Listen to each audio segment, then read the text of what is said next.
this episode, we're going to be establishing metrics, what my mile time is and my back squat. What I don't want is for one thing to be sacrificed because of the pursuit of another. So at minimum, I want my strength to remain the same as I build up my endurance, as I put more miles under my legs, which is going to be tough. But I need to set what my standards are today. I have an ultimate goal of wanting to run a sub 5-minute mile and squat 500 pounds in a 24-hour cycle.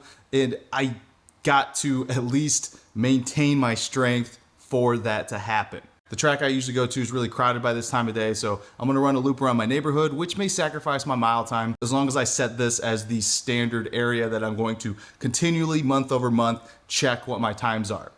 Updates though on my running form. It's gotten so much better. So every single visit when I go to the run lab, they give me additional metrics, they do additional analysis, and I love it. The amount of change I've had from the first visit to the third visit is amazing. And I've got one more visit, and then I'm going to be establishing my marathon training going forward. That's why I want to do these metrics. So let's get into it.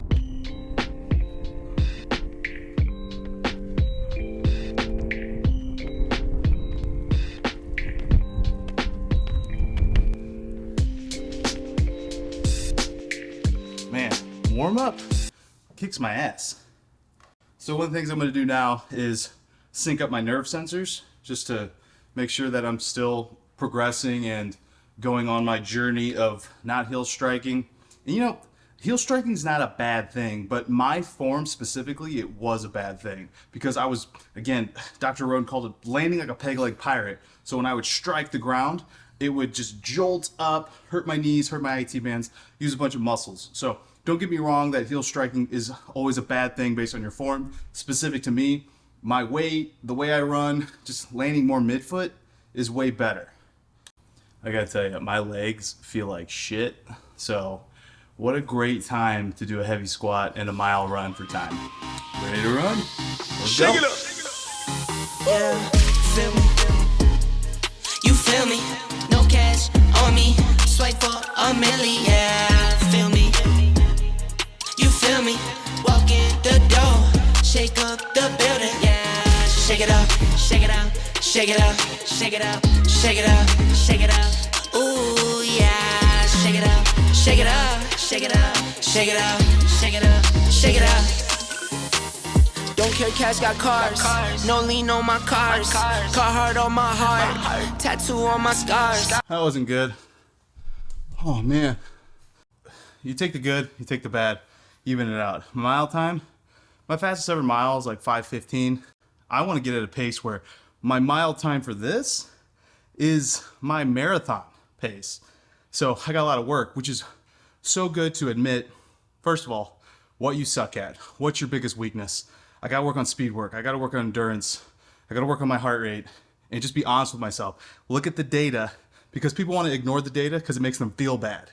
Sure, I don't feel the greatest right now, but I need to know how I'm progressing. So the next time in a month when I do this mile test again and I do the squat, I should be progressing, not regressing. And if I'm regressing, then it gives me the ability to alter my current training program.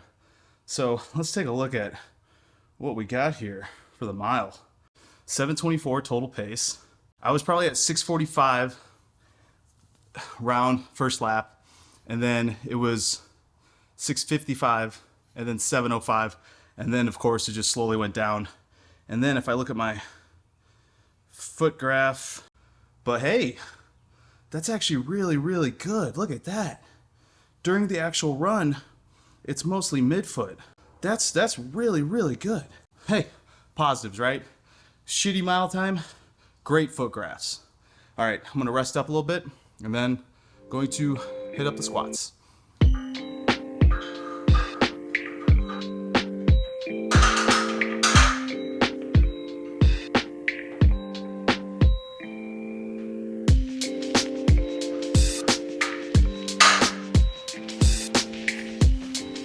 For squatting, we go barefoot. Back squatting. Front squatting, I'm good with lifters. My ankle mobility is pretty damn good. Oh.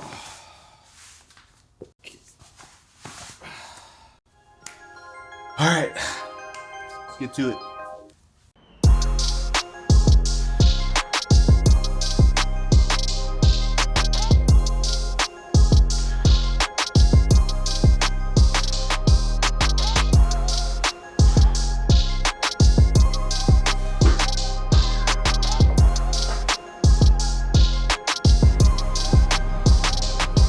for me, I am very comfortable jumping 225, even to like 275. Have a pretty strong squat. I'm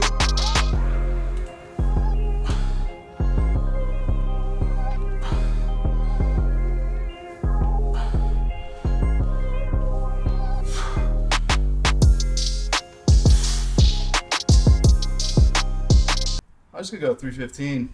I don't feel too bad at all.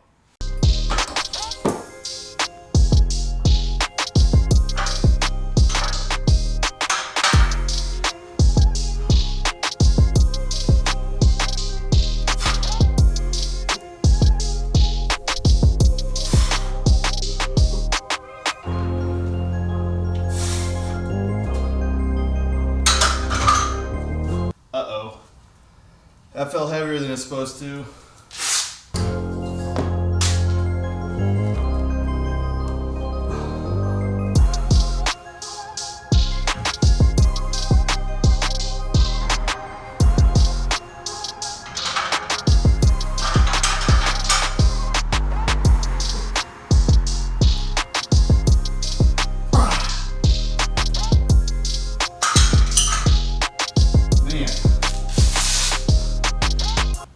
That should not feel that heavy.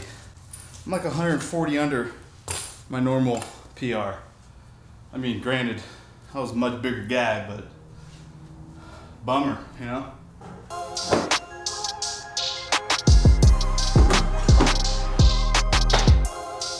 Just for sanity's sake, I really want to hit 405.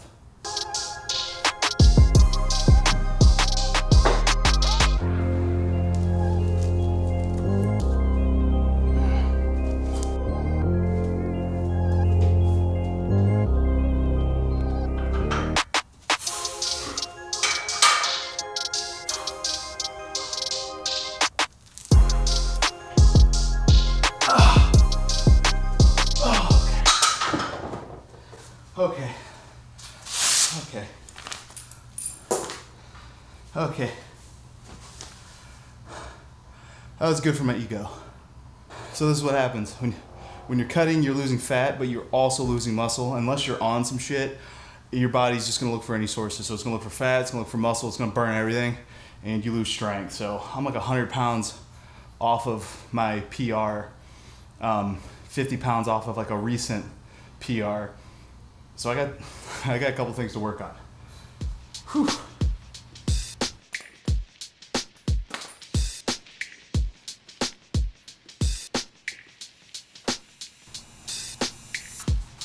Oh, comfort me. All right, so what did we learn? Well, right now I suck at running and I suck at squatting again. Now I'm just super pumped to mess around with my marathon training, my strength training, and then CrossFit, and adding all of this up. And on top of that, I'm gonna start doing triathlons. Got a lot to work on and a lot of goals to go after. So, see you next week.